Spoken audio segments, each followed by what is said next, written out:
Lideri I lëvizjes vetëvendosje Albin Kurti ka shënuar një rekord historik votash në zgjedhjet e fundit parlamentare, duke u bërë politikani më I votuar ndonjëherë në vend. Në zgjedhjet e 9 shkurtit, Kurti grumbulloi mbi 330.000 vota, ndërsa sipas rezultateve përfundimtare nga zgjedhjet e dhjetorit, del se ai arrin në 401.241 vota, duke tejkaluar çdo politikan tjetër në të gjitha legjislaturat.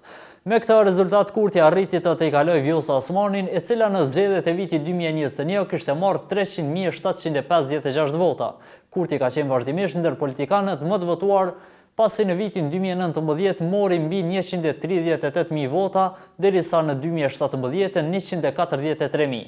Po ashtu në krahasim me Hashim Thaqin, kishte marrë 166.422 vota në vitin 2014 dhe 160.850 vota në vitin 2010. Ndërkaq, historikisht ish kryetari I ndjeri I LDK-s Ibrahim Rugova deri vonë ishte më I votuari në histori, pasi në zgjedhjet e vitit 2001 LDK-ja kishte fituar 359.851 vota. Për gjitha këto vota I tejkaloi këtë herë Kurti, duke u bërë politikani më I votuar në gjithë vendin që nga organizimi I parë I zgjedhjeve pas luftës.